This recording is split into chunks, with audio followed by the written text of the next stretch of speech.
周小松議員，多謝主席。咁我首先都歡迎特首喺施政報告提出呢個部門首長責任制呢樣嘢啦。咁正如有局長所講，呢個公務員嘅行政問責呢樣嘢咧，喺公務員守則之中亦都有充分嘅論述㗎啦。咁我都認為咧，其實呢一個咧係喺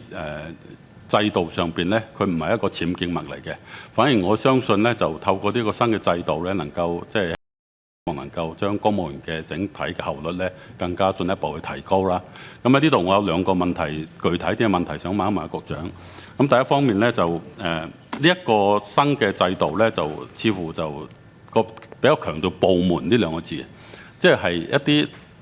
政策局下邊嘅一啲部門啊，佢嘅首長點樣去有一個問責嘅制度。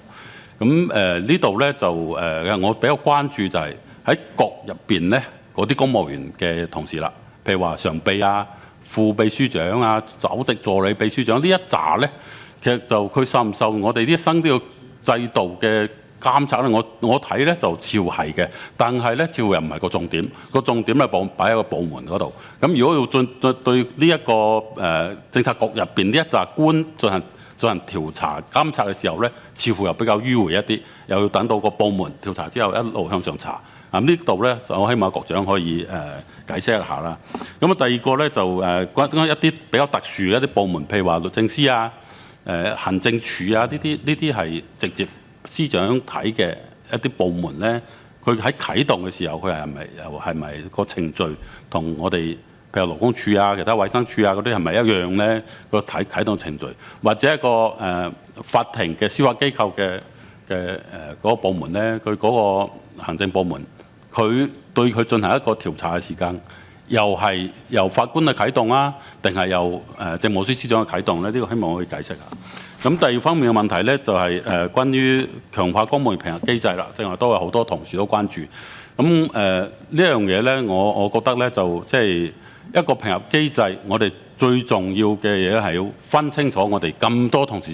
之中，佢哋嘅工作表現誰好誰唔好，我哋一定要睇得清楚。咁睇得清楚嘅時候，呢個評核機制有效啦。咁當然咧，我哋依家6級嘅評核機制咁夠唔夠咧？其實我同意嘅，即係我哋要如果睇清楚啲，我哋將佢分成12級，甚至到100分你係評分啊，咁都冇問題嘅。咁清清楚楚睇下邊個表現好，邊個唔好。但係咧我唔反對咧，即係我哋要有一個更加嚴謹啲嘅評核制度，但係咧亦都唔好矯枉過正。尤其是我哋嘅評核結果要同公務員嘅某一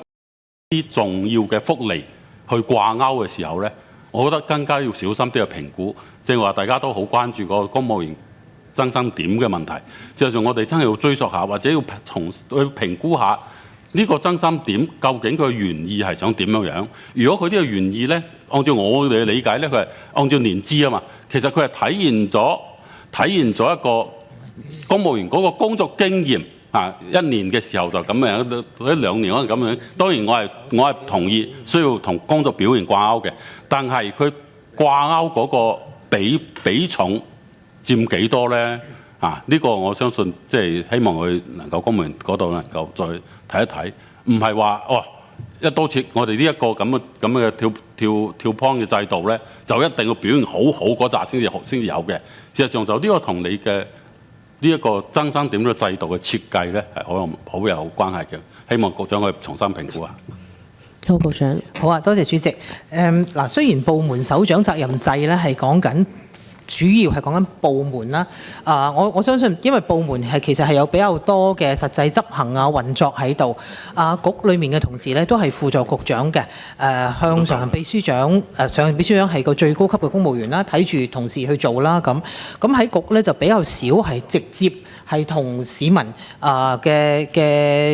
一啲服務有關係嘅。但係咁唔表示局嘅同事咧就係冇網管，或者局嘅同事唔使為自己嘅工作負責。其實所有公務員都要為自己嘅工作績效問責。局嘅同事如果佢嘅表現唔好，佢可能係效率唔高啊、分析能力欠奉啊，或者係嗰個判斷力差啊等等呢一啲咧，其實都應該係喺佢嘅評核嗰度反映。如果佢係長期工作表現不佳咧，亦都同樣地係會係我哋嘅呢一個我哋正話講第12條嘅機制係會應用喺佢身上嘅。如果佢係有不當嘅行為，個紀律機制亦都一樣會應用喺佢身上嘅，只係因為局嘅工作咧多啲係背後嘅政策分析啊、研究嘅工作，咁所以咧就少啲係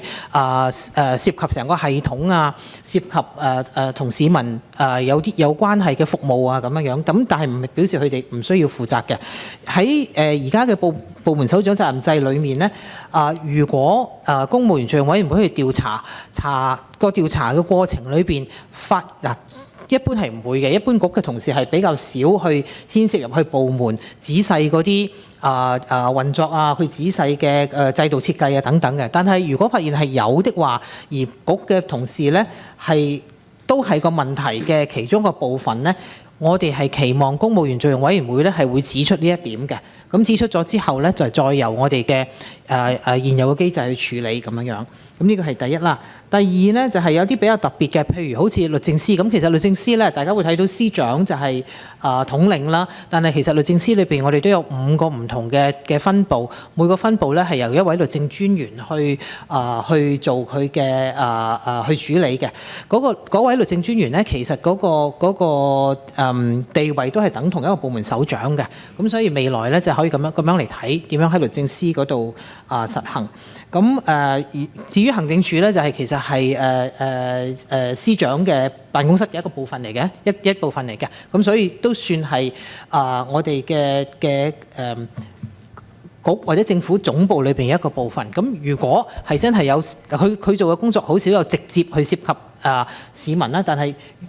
正如我剛才講，唔等於嗰啲同事係冇保安管啊，佢都要對佢自己工作負責啦。咁至於司法機構咧，司法機構都有公務員喺度，咁公務員都係要對佢哋自己嘅工作負責嘅。咁我亦都好相信咧，司法機構咧，佢哋喺佢哋日常嘅行政運作咧，如果有問題咧，亦都司法機構政務長咧係會去及時去處理嘅。至於增薪點嗰方面咧，我都想喺度解釋清楚。嗱，增薪點本身咧係當然要有個年資先可以有個增薪點啦，我唔可以係一入嚟就已經有幾個增薪點，咁係唔可以啦，呢個係基礎啦。但係增薪點本身咧係絕對係同個表現掛鈎嘅。正如我剛才解釋，個同事要攞到個增薪點咧，必須個表現係令人滿意嘅，而每年個同事嘅評核咧，佢工作表現評核咧，都需要佢嘅上司喺嗰度咧係俾一個判斷呢個同事應唔應該攞到增薪點。所以個增薪點咧，你冇個年資當然攞唔到啦，但係有咗個年資唔等於攞到，一定要個表現都係表現得好先可以攞到嘅。